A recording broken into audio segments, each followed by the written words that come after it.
morning, everybody. Welcome to Exploring the Ka. I'm your host, Rock Castaldo, and it is a rainy Monday morning. I'm on my way to work. This is the Drive Time Shaman Sessions, and I've been on a lot of shows recently. I also want to apologize to Chris and Sherry Gio, because I was supposed to be on their show the other night to talk about the connections of the Mormon Church and some research I've been doing and experiences I've had. But oh man, I had done readings that day. I had done my radio show. I had worked a full days of work, and then I was supposed to be on their show towards midnight, and I just couldn't keep my eyes open. I couldn't do it. So I apologize. They had asked me last minute too. It was that they only had asked me a couple hours before that to be on the show, so it wasn't like I had it planned ahead of time. If I would have had it planned ahead of time, I would have been prepared. I was on Off Planet Radio a week or two ago that was just released, which is a really good show. Really came out good. Me, Randy, and Emily just flow. Part of our soul family for sure. And then I was on Frank Castle's show, Fearless, the other night. What's up, my boy Frank? You got to check that out at tfrlive.com. A lot of interesting talk. So my research this morning and my chat I want to have with you guys this morning is about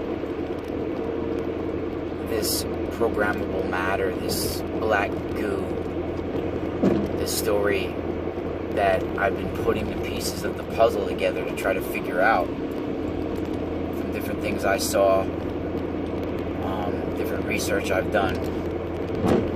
And if you guys have been following my work, you guys have, and gals, have seen and heard me talk about the vision I had of when I was trying to get an answer about this black goo.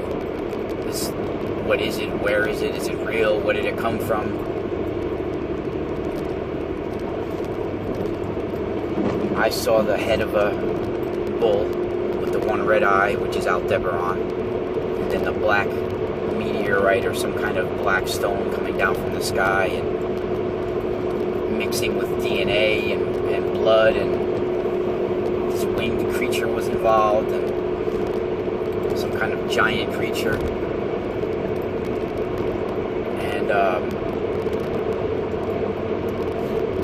So I've been looking for, what I had thought it was, and what I've been talking about is how I feel this meteorite or some black stone with what we would think is magical properties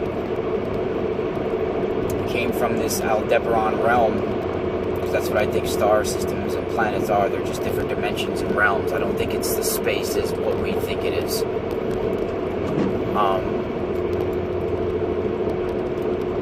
So just this rock or meteorite somehow mixed with genetic material, either through an alchemical experiment, deliberately, or through a war. The virus broke out, and it could have came from the sky and mixed with the blood on the ground, and somehow self-replicated and all this type of things, and it can interweave with technology as well as DNA, genetic material. So I've been looking for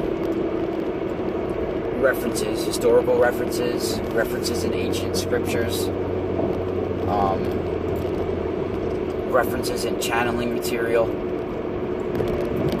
And even though I think some of the channeling material has misinformation in it, I do think a lot of the channeled material, like in Urantia and the raw material, has some legit information within it, because this ultra intelligence, this soulless machine, can tap into the holographic universe, or the Akashic, whatever you want to call it, and they can tap into anything that's ever been thought, said, done, experienced,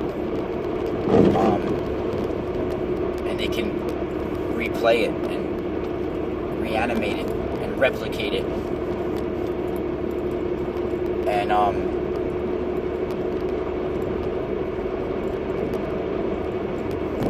I found a few interesting things in the last day or two. One of them is in the Urantia books,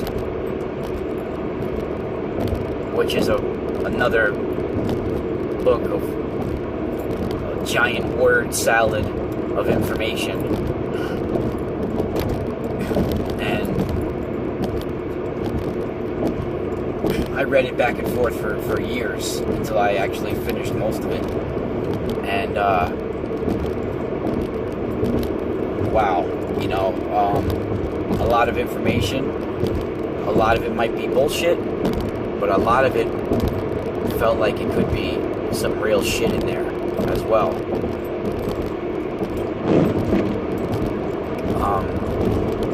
I found an interesting reference, interesting note in the book, and it's on page 1000 and something. I think it's written down.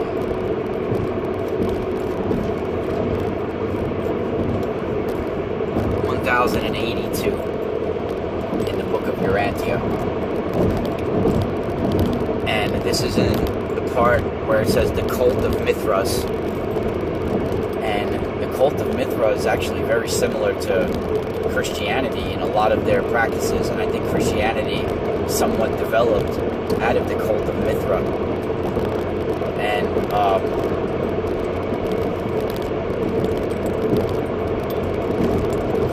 in it they say how the Mithric cult had a warlike god, and he was very militant, and he took his origin came from a great rock. And they talk about how when he would pierce the rock with his arrows, water and fluid would gush out. And this was the origin of this god. Now, I feel that this programmable matter, this black primordial ooze, black-gray primordial ooze, the way it transports into realms, into planets, is through rocks and capsules, if you want to call them. And this is how they terraform. The rock will enter the atmosphere, hit the ground, open up, and spread. Sort of like an egg. Rocks are little time capsules. They carry information, they carry bacteria, they carry DNA, they carry genetic material, they carry information. And they are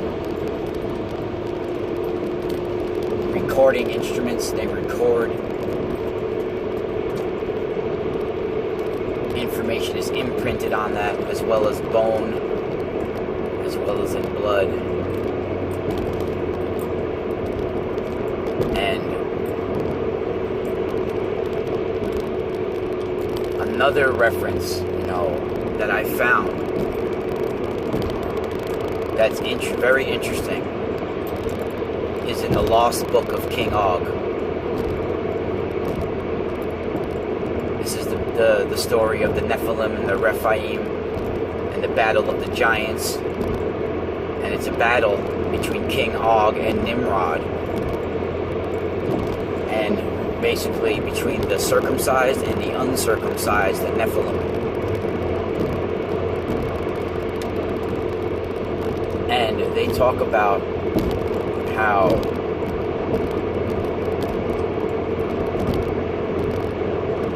they killed the uncircumcised, they killed the circumcised Rephaim, Nephilim,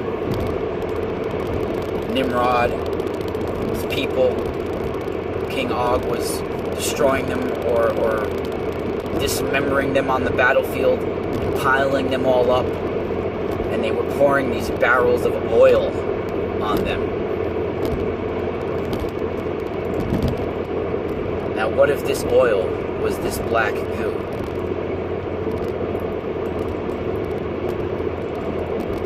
And then when they burned them, and this oil was ignited, they talked about the dark smoke.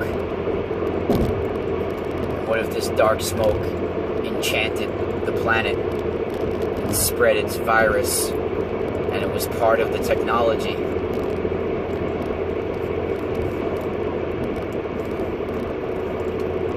Once it's in the atmosphere, it's in the wind, it's in the earth, it's in everywhere.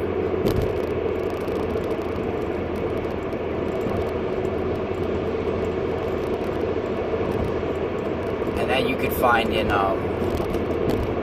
chapter 1, page 1 of the Lost Book of King Og.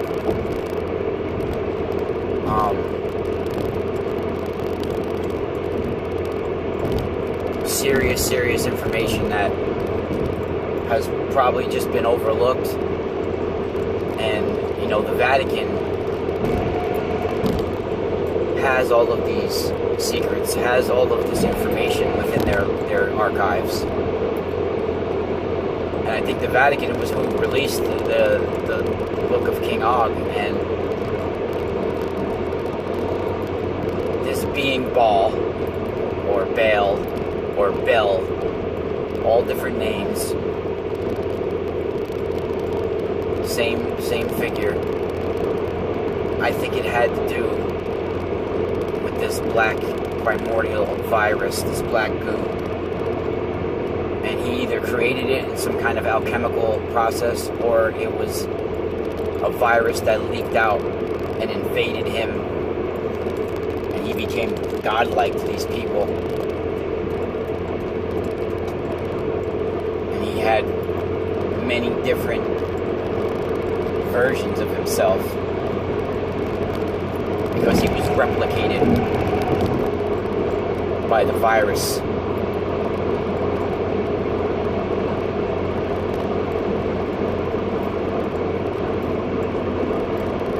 Of course, these are all just theories. I don't know for sure.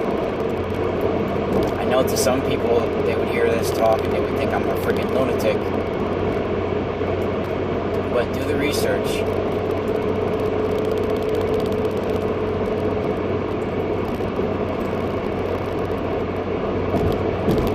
It's interesting. There's a lot of similarities between the Christianity and the cult of Mithras. I know even the cult of Mithras, before they would walk into their church, they would dip their fingers in the holy water.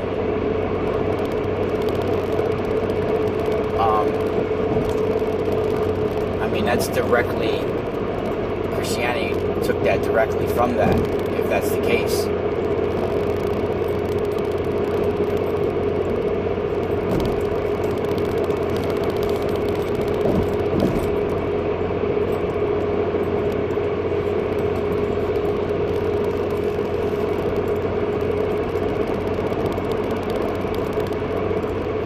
Even in the cult of Mithras, they talk how there was a flood and one man escaped in a boat, just like the Sumerian tale, and then just like the tale of Noah.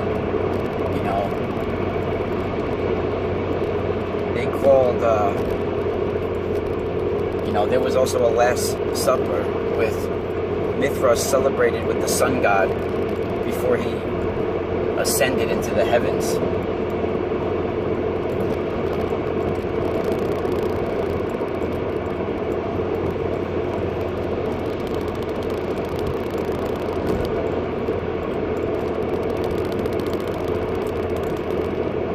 It says that Mithra was conceived as the surviving champion of the sun god in his struggle with the god of darkness.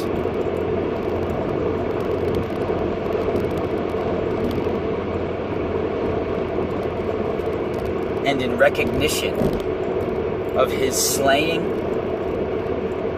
the mythical sacred bull the bull, Aldebaran, Taurus, Mithras was made immortal,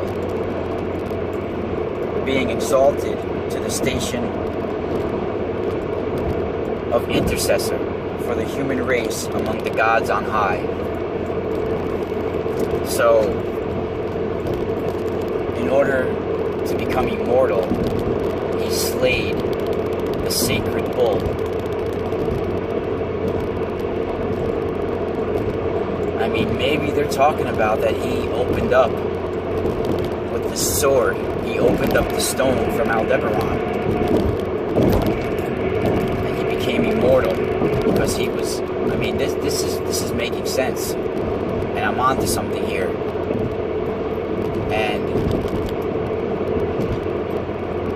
you know, we got to go way more into this, people. I mean, this has to be talked about and examined.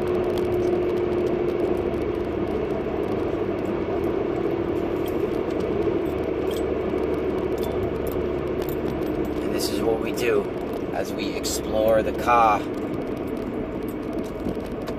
I'm about to pull into my job. You guys have a good day. Spiral out.